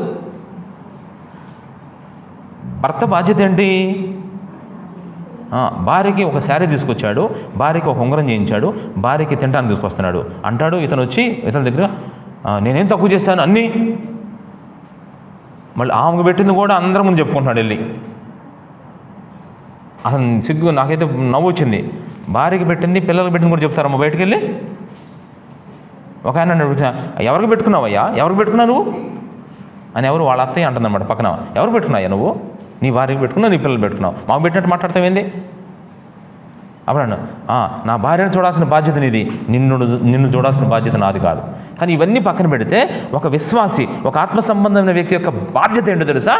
ఆత్మను సంపాదించాలి ఖచ్చితంగా. పురుషులు పనిచేయాలి, స్త్రీలు ఇంటనే ఉండి కనిపెట్టుకోవాలి. ఇది రూల్, దేవుడు చెప్పాడు. పురుషులు ఎక్కడ ఉండాలి చెప్పండి? పనికి వెళ్ళి చక్కగా సంపాదించుకొస్తే భార్య ఏం చేయాలి? ఇంటి దగ్గర నుండి ఇల్లు చక్కబెట్టుకుంటూ చక్కగా అన్ని పనులు చేసుకోవాలమ్మా. ఇది బైబిల్ రూల్. అది వాస్తవం చెప్పాలంటే. ఇప్పుడున్న జనరేషన్లో టెక్నాలజీ ప్రకారం ఇద్దరు చెరువు పని చేసుకోవచ్చు, పర్వాలేదు.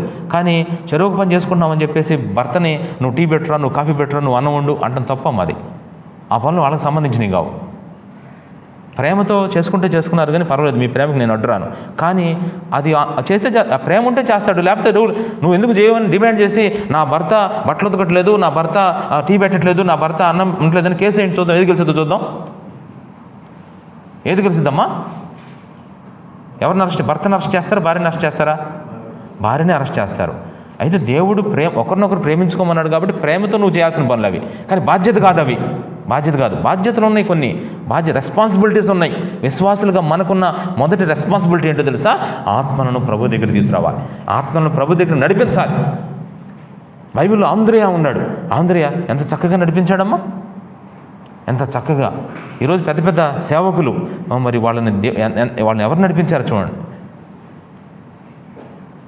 చూస్తూ ఉంటే అంత ఆశ్చర్యం కూడా చూడండి. అందుకని 3వది బాధ్యత లేదు, ఆత్మలను తీసుకురావాలనే బాధ్యత కూడా లేదు కొంతమందికి అసలు. అందుకే ఆత్మలు లేవు. 4వది 4వ పాయింట్, లెక్క చెప్పాలని తెలియకపోవడం. లెక్క చెప్పాలి అని తెలియకపోవడం. లెక్క చెప్పాలని లేదు డాష్ ఆత్మలు లేవు. లెక్క చెప్పాలని లేదు, ఇది కూడా చెప్తాను మీకు. లెక్క చెప్పాలని లేదు డాష్ ఆత్మలు లేవు. నిజం చెప్పండి, మనం ఒక రోజున ప్రభు లెక్క అడుగుతాడా మనని? లెక్క అడుగుతాడు అడగడా? ఏ విషయాలు అడుగుతాడు? అసలు అవన్నీ పక్కన పెట్టండి. ఈరోజు అలా వాక్యం చదువుతున్నాం మేము. ఈరోజు వాక్యంలో మాకు వచ్చిందమ్మా యెహెజ్కేలు గ్రంథం. చూడండి, యెహెజ్కేలు గ్రంథం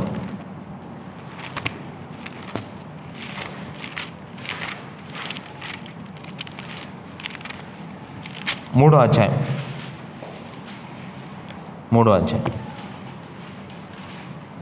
18వ వచనం.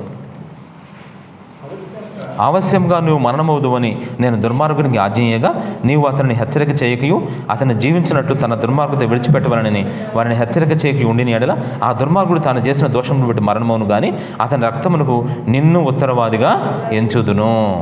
నిన్ను ఉత్తరవాదిగా ఎంచుతానన్నాడు. ఒకసారి మీరు ఆలోచించండి. దీన్ని ఇండైరెక్ట్గా కూడా మనం చాలా విషయాలు చెప్పుకుంటే, నీకు నిజంగా ఎంతమందిని నీ దగ్గర పంపించాను, వాళ్ళకి సువార్త చెప్పలేదు, వాళ్ళని దేవుని దగ్గర నడిపించలేదు, కాబట్టి నాకు లెక్క చెప్పాలి. ఈ ఫీలింగ్ మనకు ఉండాలి. ఒకరోజు దేవుని నేనేం చేయాలి? లెక్క, అన్నింటి విషయం లెక్క చెప్పాలి. దాంతోపాటు ఎన్ని ఆత్మలు సంపాదించాలో కూడా లెక్క చెప్పాలి. ఒక ఆయనకు 5 తలాంతులు, ఒక ఆయనకు 2, ఒక ఆయనకు 1. వచ్చాడు, తీయండి లెక్కలు తీయండి అన్నాడు. చేస్తే అప్పుడు ఒక తలాంత వ్యక్తి ఏం చేశాడు చెప్పండి? ఏం పూర్తి చేశాడు చూస్తారా? అందుకే లెక్క చెప్పటము లేదు, ఆత్మలు లేవు. లెక్క చెప్పాలని కూడా లేదు నీకు, అందుకే ఆత్మలు లేవు. లెక్క చెప్పాలి అనే ఫీలింగ్ మనలో ఎవరికి ఉంటే ఖచ్చితంగా ఏం జరుగుతుంది చెప్పండి? అమ్మో ఆత్మలు సంపాదించుకోవాలి, టైం లేదు, ఇప్పుడు చాలా లేట్ అయిపోయింది అనుకుంటారా లేదా? ఖచ్చితంగా లెక్క చెప్పాల్సిన పని లేదు. ఇప్పుడు నీకు 100 రూపాయలు ఇచ్చాను, నేను నవీన్కి ఒక 100 రూపాయలు ఇచ్చాను, కొట్టుకెళ్ళాడు. నేను అన్నాను నాకు లెక్క చెప్పాల్సిన అవసరం లేదు అంటే ఎలా ఖర్చు పెట్టుకుంటాడు? నాకు లెక్క చెప్పాల్సిన పని లేదు నవీన్ అన్నాను అనుకోండి, ఆ 100 రూపాయలు ఎలా ఖర్చు పెడతాడు?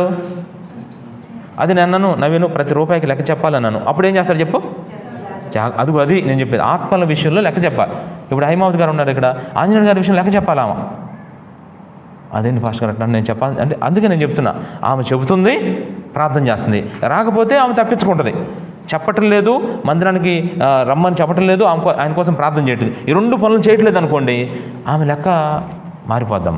తర్వాత ఇప్పుడు 5వ పాయింట్, ప్రేమ లేదు, ఆత్మలు లేవు. ప్రేమ లేదు, ఆత్మలు లేవు. నశించిపోయే ఆత్మలు మనం ఏం చేయాలి చెప్పండి? ప్రేమించాలమ్మ. నశించిపోయే ఆత్మలు ప్రేమించాలి. ఎవరైనా విగ్రహార్థం చేస్తున్నాను అనుకోండి, మీరేమనుకుంటారు? ఛే అసలు ఏంటమ్మా నువ్వు, అసలు నీకేం చెప్పాలి? విగ్రహార్థం వస్తే అడ్వర్ట్ కాదు, అసలు అట్ట అనుకోకూడదమ్మా తెలుసా. నీ పక్కన పూజ చేసిన వాళ్ళ కూర్చోవాలి అంతే, దాని గురించి నువ్వేం కంగారు పడకూడదాం. ఎవరైనా ఇంటికి వెళ్ళంగానే ఇల్లంతా వాళ్ళు పండగ కదా అన్నీ పెట్టుకున్నారు, అన్ని దీపాలు, ఏందమ్మా పాడో అనకూడదమ్మా, అస్సలు అనకూడదు. వాళ్ళకి తెలియక చేశారు అన్నీ కూడా, నువ్వు అసహించుకొని అసలు మీకు అందుకు మీ పండుగ అసలు మీ ఇంటికి రాంపో, అసలు ఏందమ్మా ఇవన్నీ.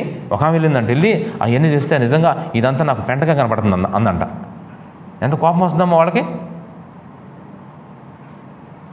అసలు మీకు అట్లా ఎప్పుడు అనకూడదమ్మా, మనం అసహించుకోకూడదు. నశించిపోయే ఆత్మలు ఏం చేయాలి చెప్పండి? ప్రేమ. అందుకే దేవుడు అన్నాడు ఈ మాట, ప్రేమ మాట అని చెప్పాడు. ప్రేమించాలి వాళ్ళని. ఈరోజు నిజంగా మరి నశించిపోయే ఆత్మను మనం ప్రేమిస్తున్నామమ్మా చెప్పండి? ఇంట్లో తాగుబోతు భర్త ఉన్నాడు, భార్య భర్తను ప్రేమించాలి. తాగుతున్నానని చెప్పి అసహించుకొని చే అనకూడదమ్మా. అందుకని చెప్పాను, నశించిపోయే ఆత్మల పట్ల ఏం లేదు చెప్పండి? ప్రేమ లేదు. ఇంకా చెప్పండి, ఇంకో మాట చెప్తాను మీకు. ఏంటి తెలుసా? దేవుణ్ణి నిజంగా మీరు ప్రేమిస్తే ఆత్మలు కూడా ప్రేమిస్తారమ్మ. నేను అంటాను, శత్రువును కూడా నువ్వు ప్రేమించాలి. ఎందుకు తెలుసా? అతడు దేవుని స్వరూపంలో చేయబడ్డాడు, దేవుని పోలికలో చేయబడ్డాడు. మనందరిని దేవుడు ఆయన పోలికలో చేశాడు. అతను నువ్వు ద్వేషిస్తున్నావంటే అర్థమేంటి తెలుసా? దేవుణ్ణి ద్వేషించినట్టే. అందుకన్నాడు నీ పక్క వ్యక్తిని కూడా నువ్వేం చేయాలి? ప్రేమించాలి. ఆ ప్రేమ ఉంటే అనేక ఆత్మలు నీ దగ్గరికి వచ్చేస్తాయి. అందుకనే ప్రేమ లేదు, నశించిపోయే ఆత్మల పట్ల ప్రేమ లేదు, ఆత్మలు లేవు. ఇది ఎన్నో పాయింట్ ఇప్పుడు? 5. 6 సువార్త లేదు, ఆత్మ లేదు, ఆత్మలు లేవు. సువార్తలు లేవు. ఇప్పుడు సువార్త ప్రకటించడం తక్కువైపోయింది బాగా. నేను అనుకుంటున్నాను మన సంఘాల్లోకి రాను ఒక చిన్న రూల్ కూడా పెడదాం అనుకుంటున్నానమ్మా, మీకు ఇష్టమైతే అది కూడా. ఆ రూల్ అంటే చెప్పేస్తుంది ఇప్పుడే, నోట్ చేసుకొని తర్వాత ప్రార్థన చేయండి, ప్రభు చిత్తం అయితే ఇంప్లిమెంట్ చేద్దాం. ఉదాహరణ తెనాలి సహవాసం ఉంది. సువార్త భారం కలిగిన వ్యక్తులు ఎవరినైనా సెలెక్ట్ చేసి 2 కానీ 3, కనీసం 2 ఉండాలి ఆ టీంలో, లేదంటే ముగ్గురు వ్యక్తులు. వాళ్ళు ఇక్కడి నుంచి పర్టికులర్గా అదే పని మీద వాళ్ళు ఏం చేయాలి తెలుసా, వారానికి ఒక 2 రోజులు కేటాయించుకోవాలి. 2 days ఇంకేం పనులు చేయకూడదు వాళ్ళు. ఆ 2 days చక్కగా వాళ్ళని ఆ ఏరియాలో, లేదంటే వాళ్ళకి భారమన్న ఏరియా, ఇంకో సంఘం కానీ, తెనాలనే కాదు, ఒక మంగళ డోలాస్ నగర్ కానీ, విజయవాడ కానీ, ఇంకోటి కానీ, ఇంకెక్కడికన్నా సువార్త పర్పస్ ఎక్కడైతే ఉంటుందో వాళ్ళని ఈ ముగ్గురిని చక్కగా జాయిన్ చేసి అక్కడ పంపించేటప్పుడు వాళ్ళకయ్యే ఖర్చు కూడా మనమే భరించాలి. వాళ్ళ భోజనాలకు సంబంధించినవి ప్లస్ ఇంకా చెప్పాలంటే అన్నాడు కదా దేవుడు, వెళ్ళండి లేదంటే వెళ్ళేవారిని పంపించండి అన్నాడు. వాళ్ళకి ఎక్స్పెండిచర్ అంతా మనం చూసుకొని చక్కగా ఆ ఛార్జీలు గిర్జీలు అన్నీ చేసి చక్కగా వారం 2 days అలా పంపించగలిగితే మంచిదా కాదా చెప్పండి అమ్మా. పర్టికులర్గా అదే పని మీద ఉంటారు వాళ్ళు, అదే పని మీద. ఎంత మంచి పను, ఆ పిలుపు ఉండాలి ఖచ్చితంగా, లేకుండా మనం చేయకూడదు. అందుకని సువార్త పర్టికులర్గా ఇప్పుడు మీరు ఉన్నారనుకోండి, ఉద్యోగాలు చేసేవాళ్ళు, వ్యాపారాలు చేసేవాళ్ళు ఏంటంటే పర్టికులర్ మీ కంగారులో మీరుంటారు. అందుకని సువార్త మీకు దేవుడు ఇచ్చిన ప్రతి అవకాశాన్ని వాడుకోవాలి. కానీ అలా వాడుకోలేకపోతున్నాగా పర్టికులర్ ఒక పని మీద మన పని ఏంటి, సువార్త పని.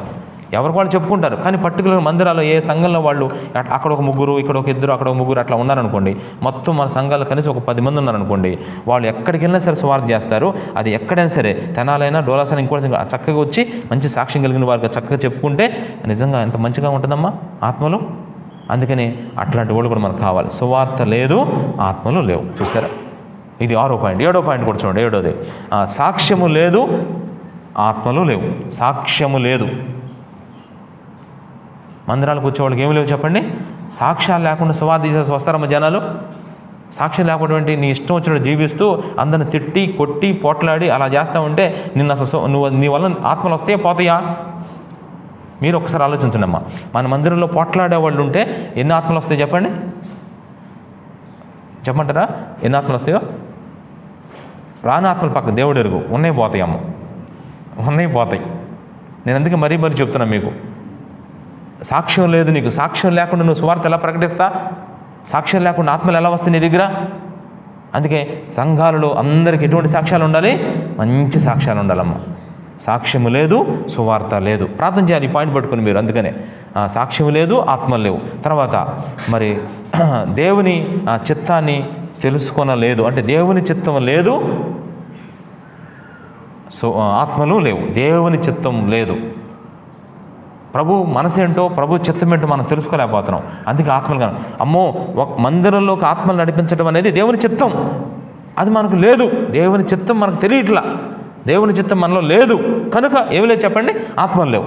అందుకే ఇలా పెట్టుకున్న పేరు, దేవుని చిత్తం లేదు, ఆత్మలు లేవు. తర్వాత 9వ పాయింట్. 9వ పాయింట్ ఏంటంటే శ్రద్ధాశక్తులు లేవు. శ్రద్ధాశక్తులు లేవు, ఆత్మలు లేవు. శ్రద్ధాశక్తులు అంటే అర్థం ఏంటో తెలుసా? ఆత్మను సంపాదించాలి అని ఇంట్రెస్ట్ ఉండాలి, మీకు ఆసక్తి ఉండాలి. అవి లేకపోతే ఆత్మలు వస్తాయి అమ్మ చెప్పండి. అందుకని ఆత్మలు లేవు. ఇప్పుడు నెక్స్ట్ పాయింట్, 10వ పాయింట్. మరి వివేచన, జ్ఞానము, యుక్తి. వివేచన, జ్ఞానము, యుక్తి లేదు, ఆత్మలు లేవు. ఆత్మలు పట్టుకోవాలంటే ఎంత వివేచన ఉండాలో తెలుసా? ఎంత జ్ఞానం ఉండాలో తెలుసా? ఎంత యుక్తిగా ప్రవర్తించాలి అక్కడ. యుక్తిగా ప్రవర్తించాలి, తెలివిగా ప్రవర్తించాలి. అక్కడ వెళ్తున్నారు ఆత్మ, కానీ ఒక ఆత్మను కూడా చేపలు పట్టుకోవడానికి వెళ్ళి నిజంగా ఒక ఆత్మను కూడా పట్టురాలేదంటే అర్థమేంటి? చేపలు పట్టుకోవడం తెలియట్లా వాళ్ళకి. ఆత్మలు ఎలా పట్టుకోవాలో తెలియట్లా మనకి. అందుకు అడగాలి, ప్రభువా ఆత్మలు పట్టుకోవడానికి నాకు వివేచన ఇవ్వయ్యా, జ్ఞానం ఇవ్వు ప్రభా, యుక్తిని ఇవ్వు ప్రభా. యుక్తిగా కొంతమంది ఆత్మలు పట్టుకోవడంలో మాకు చెప్పారమ్మ, ఈ ఆత్మను ఎలా పట్టుకొచ్చాను. ఒక ఆయన ఒక ఆత్మను ఎట్ట పట్టుకొచ్చాడు తెలుసా?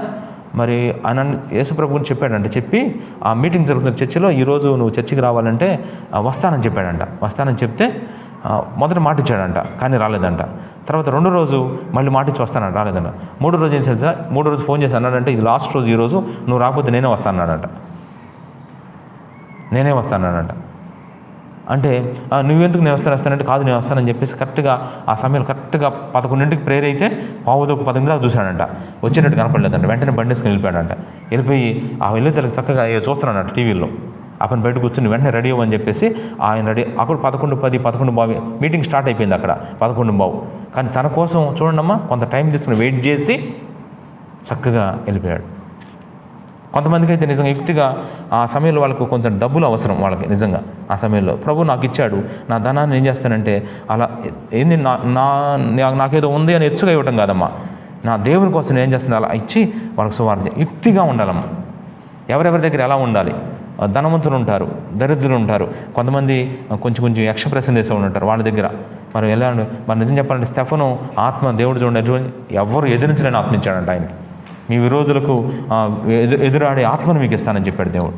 ఆ సమయంలో ఏం చెప్దామని మీరు భయపడొద్దు, నేనే మీకు చెప్తానని చెప్పాడు. అందుకనే వివేచన, జ్ఞానము, యుక్తి లేదు, ఆత్మలు కూడా లేవు. అందుకనే తర్వాత ఇంకోటి ఇంకా చాలా ఉన్నాయి దీనికి చెప్పాలంటే.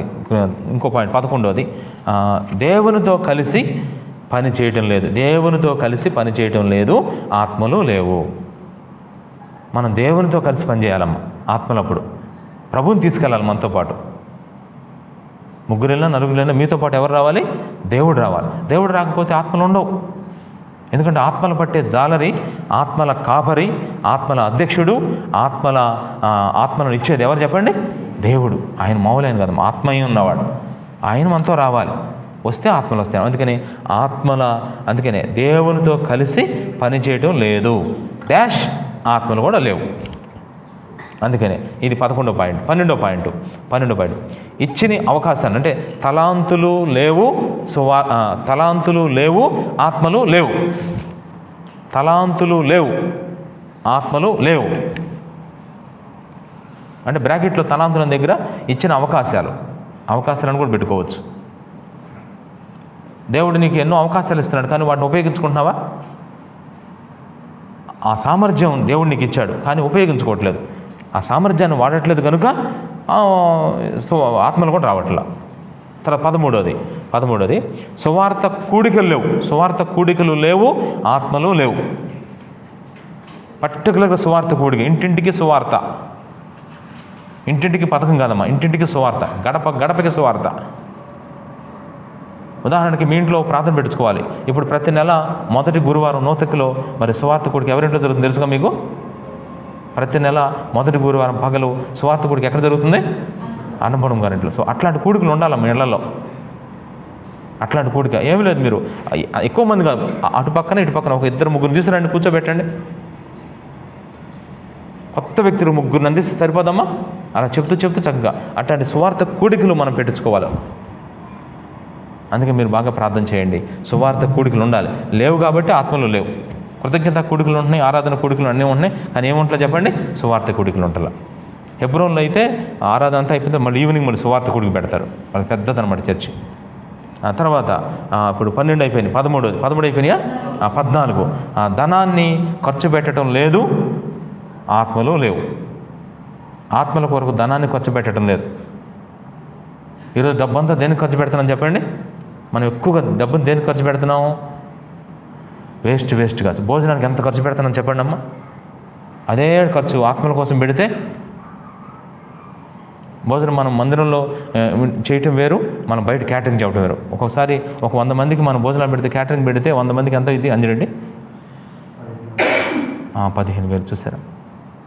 దానికోసం సమర్పణకి చక్కగా మనం ఎందుకు పెట్టొద్దు అంటున్నానంటే, మనకు ఫ్రీగా ఉంటుంది, ప్రార్థన చేసుకోవచ్చు. కానీ సువార్త ఆత్మలు ఇంపార్టెంట్. వాళ్ళ కోసం ఎలా మనం ప్లాన్ చేసుకొని చక్కగా మన ధనాన్ని సువార్త కొరకు ఏం చేయాలమ్మా? సువార్త కోసం ఎలా ఖర్చు పెట్టాలి అని ఆలోచించాలి.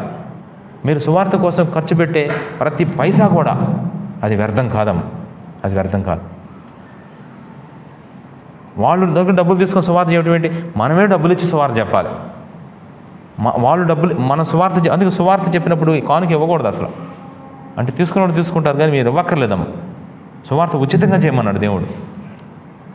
అందుకే మనం డబ్బులు తీసుకుని వాళ్ళకి ఏమనిపిస్తుంది అంటే, ఇప్పుడు దాకా చెప్పిన మాటలు డబ్బులు తీసుకున్నాడు ఈయన అనుకుంటారమ్మ.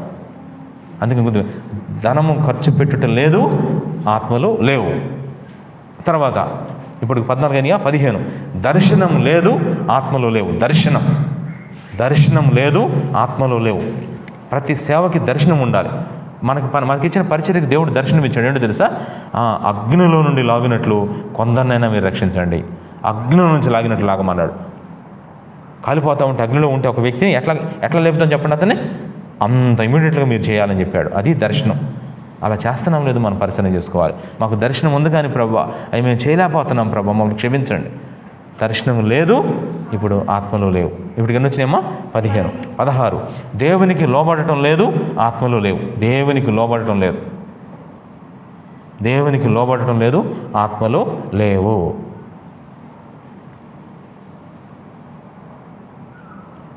తర్వాత చివరి పాయింట్ చెప్తున్నాను. చివరి పాయింట్ ఏంటిది? చివరి పాయింట్ ఆలోచన లేదు, ఆత్మలు లేవు. ఆలోచన ఎప్పుడు మన సమస్యల గురించి, మన బాధలు, మన కష్టాల గురించే. ఎప్పుడైనా చూస్తూ ఉంటా, ఏ ఏరియాలో సరే నా దగ్గరికి వచ్చి ఇలా అంటారేమని, ఏమని, అయ్యా అయ్యా నిజంగా మా అబ్బాయి బాగుండలేదు అయ్యా, ప్రార్థన చేయండి అయ్యా, అయ్యా మాకు వాళ్ళు డబ్బులు ఇవ్వాలి, మాకు అయ్యా అది ఆ ప్రాంతంలో ఒక 2 వ్యక్తులు బాగా నశించిపోతున్నారు అయ్యా, వాళ్ళు తప్పకుండా మన మందిరం రావాలి, వాళ్ళ కోసం బాగా ప్రార్థన చేద్దాం. ఇలా అనేవాళ్ళు దొరకట్లేదమ్మా నా చర్చిలో. తక్కువ మంది దొరుకుతున్నారు, ఎక్కువ మంది దొరకట్లా. అని వాళ్ళ ఆత్మను రక్షించబడాలయ్యా అన్నట్టుగా మనం అవ్వాలమ్మ. అందుకని ఆలోచన ఎప్పుడు ఉదయం లేచిన కానీ రాత్రి చర్చికి వచ్చిన, ఆరాధన చేసిన, ప్రార్థన చేసిన, ఎప్పుడు నువ్వేం ప్రార్థన చేస్తావు చెప్పు? నీ సమస్యలు, నీ శ్రమలు, నీ బాధలు, నీ కష్టాలు, నీ దిగులు, నీ వేద, నీ చింతలే తప్ప దేవుడిని ఎవరన్నా పట్టించుకుంటున్నారా? కలువరి సిలువలో అమ్మా నేను దప్పికొన్నాను అని చెప్పాడలే దేవుడు. ఎప్పుడు నీ దప్పికి తీర్చడమే. కానీ ఆయన దప్పికేంటో ఆలోచిస్తామా మనం? ఆయనకి ఎంత వాంటింగ్లో ఉన్నాడు తెలుసా? ఈ సమయంలో ఆయన మనసంతా అల్లాడిపోతుందమ్మా. నేను ఈ అల్లాడిపోవడం చూసా. యేసుప్రభుకి హార్ట్ అటాక్ వచ్చింది తెలుసా మీకు? యేసుక్రీస్తు ప్రభు గుండె నొప్పి వచ్చింది. అది ఎందుకు వచ్చిందో తెలుసా? ఇంత జనరేషన్ నేను చేశాను, చెడుతనం ఎక్కువైపోయింది అని దేవుడు అంట సంతాపం ఉందాడంట. హృదయంలో నొచ్చుకున్నాడంట దేవుడు. బైబిల్లో ఉంది, ఆదికాండంలో. హృదయంలో నొచ్చుకున్నాడు. ఎందుకు చేశారా వీళ్ళని ఎందుకు చేశానని చెప్పేసి. ఒకసారి మీరు ఆలోచించండి. నొచ్చుకోవటం అంటేనే దాన్ని ఇంగ్లీష్లో ఏమంటారంటే బ్రేక్ అంటాడు అనమాట. బ్రేకింగ్ అంటే తన యొక్క హార్ట్ ఏమైందంట? బ్రేక్ అయిపోయిందంట. మరి ఇప్పుడు 17 కారణాలు చెప్పానమ్మా నేను. ఇవన్నీ ఏంటి చెప్పండి? ఆత్మలు లేవు. ఆత్మలు ఎందుకు ఉండటం లేదు అంటానికి ఇటువైపు నుంచి చూస్తే 17 వచ్చినాయి అనమాట. దీంట్లో ఎన్ని కారణాలు ఉన్నాయి చెప్పండి? నిజంగా ఎన్ని కారణాలు? నువ్వేమనుకున్నావు? నువ్వెందుకు ఆత్మను సంపాదించలేకపోతున్నావు? ఈరోజు నీకు ప్రశ్న. నువ్వు ఆత్మను సంపాదించకపోవడానికి ఈ 17 రీజన్స్లో ఏదో ఒక రీజన్ ఉంటుంది. కావాలంటే అబ్జర్వ్ చేయండి. మీరు ఆలోచించి టిక్ పెట్టుకొని, లేదా అన్నీ ఉంటే పర్వాలేదు, లేదా 2 ఉన్నా 3 ఉన్నా టిక్ పెట్టుకొని ఏం చేయాలి? మీరు ప్రార్థన చేయాలి. అందుకనే ఇది నేను చెప్పడానికి నా ఉద్దేశం ఏంటంటే, ఇప్పుడు అసలు వాక్యంలోకి వెళ్దాం. దాని గ్రంథం 14. ఇప్పుడు దాకా వాక్యం చెప్పలేదమ్మా నేను. మీకు అర్థమైందా? వాక్యం చెప్పలేదు. ఇప్పుడు వెళ్తున్నా వాక్యంలోకి. ఇప్పుడు చూడండి 1 గంట అయిపోయింది టైం. వింటారమ్మా జాగ్రత్తగా? అందరు జాగ్రత్తగా వినండి. ఇప్పుడు చెప్పిన పాయింట్ ఏంటంటే, ఈరోజు మన ప్రార్థన అంతా కూడా ఎక్కువగా ఆత్మల మీద తిరుగుతూ ఉంటుందమ్మా. మన టార్గెట్ పెట్టుకుందాం. ఈరోజు బాగా ప్లాన్ చేద్దాం, బాగా ప్రార్థన చేద్దాం. ఏం చేయాలి? దేవుడిచ్చిన భారం, దేవుడిచ్చిన బాధ్యతలు. నిజంగా అందరూ ఒకసారి లేచి నిలబడి మరి చిన్న పాట పాడుకుందాం అమ్మ. నా తలంపంతా నీవే యేసయ్యా, నే కోరేదంతా నీ తోడే గదయ్యా, ఉప్పొంగుతుంది నాలో నీ ప్రేమ, నీ సేవయే నా భాగ్యం యేసయ్యా. మొన్న ఇచ్చిన పాంప్లెట్లో ఆ పాట ఉంటుందమ్మా, చూస్తారు ఎవరన్నా? మొన్న వలపాపులో మీటింగ్ జరిగిందా, ఒక పేపర్ ఉంటే దాంట్లో ఉంటుంది ఈ పాట. నా తలంపంతా నీవే యేసయ్యా. మొన్న వలపాపుల మీటింగ్ జరిగింది 13, 14, 15. దాంట్లో ఎన్నో పాట చూడండి ఒకసారి. ఇది 6వ పాట. ఒక చిన్న చరణం పాడుకొని మళ్ళీ తర్వాత ఒకసారి రిలాక్స్ అవుదాం కొంచెం. ఎందుకంటే అసలైన వాక్యంలోకి వెళ్తున్నాం. తర్వాత మళ్ళీ అసలైన ప్రార్థన కూడా చేయాలి ఈరోజు.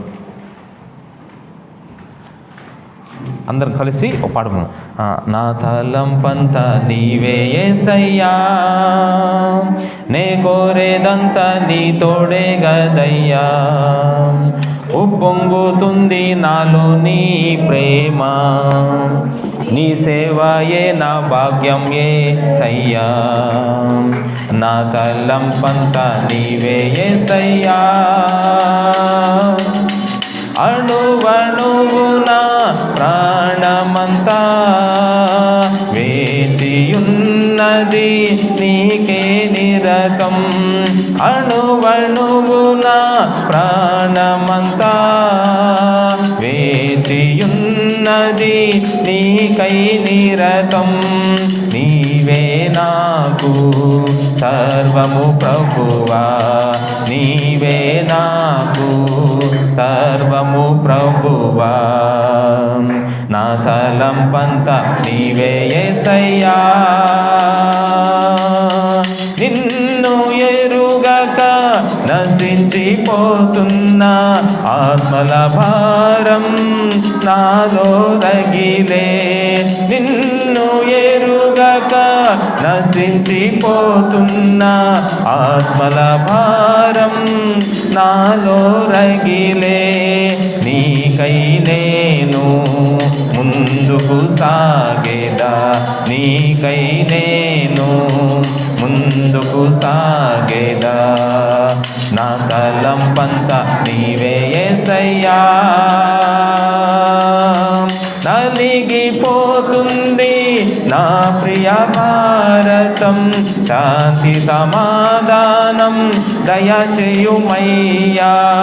నలిగిపోతుంది నా ప్రియ భారతం, శాంతి సమాధానం దయచేయుమయ్యా. రక్షణానందం నింపుము దేవా, రక్షణానందం నింపుము దేవా. నా తలంపంతా నీవే యేసయ్యా. నీ కోరేదంతా నీ తోడే కదయ్యా. ఉప్పొంగుతుంది నాలో నీ ప్రేమ, నీ సేవయే నా భాగ్యం యేసయ్యా.